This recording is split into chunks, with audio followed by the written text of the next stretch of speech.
బడే మియా చోటే మియా ఈ మూవీ ఎలా ఉందంటే నచ్చలేదు. ఇంకా ఎన్ని రోజులు ఈ బాలీవుడ్ వాళ్ళు దేశభక్తి అనే కాన్సెప్ట్ తో సినిమాలు తీస్తుంటారు? కొత్తగా ఏం ట్రై చేయరా?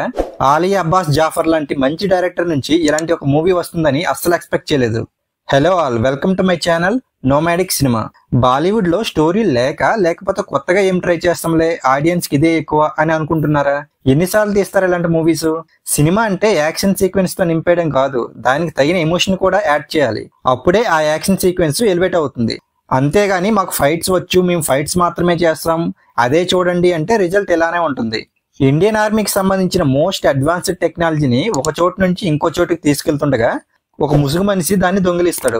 ఆ తర్వాత 72 గంటల్లోనే ఇండియాను అంతం చేస్తానని ఆర్మీకి ఓ వీడియో మెసేజ్ ని పంపిస్తాడు. అతన్ని ఆపడానికి ఆర్మీ కోర్టు మార్షల్ అయిన కెప్టెన్ ఫ్రెడ్డీ, కెప్టెన్ రాకీలని నియమిస్తారు. ఇంతకీ ఆ ముసుగు మనిషి తీసుకువెళ్ళిన టెక్నాలజీ ఏంటి? ఫ్రెడ్డీ, రాకీ దాన్ని కాపాడారా లేదా? ఈ మొత్తం కథలో కబీర్ ఎవరు అనేదే స్టోరీ. క్లైమాక్స్ లో వచ్చే యాక్షన్ సీన్ ను చాలా బాగా డిజైన్ చేశారు. కానీ ఈ ఒక్క సీను ఆల్మోస్ట్ అరగంటకు పైగా ఉంది. 2 గంటల 45 నిమిషాల సినిమాలో 2 గంటల వరకు యాక్షన్ సీన్లే ఉన్నాయి. మరి కథ ఎక్కడని అంటే అది మాత్రం అడగకూడదు. ఈ మూవీలో పృథ్వీరాజ్ సుకుమారన్ యాక్టింగ్ కి తప్ప మిగతా వాళ్ళ యాక్టింగ్ కి అంత స్కోప్ లేదు.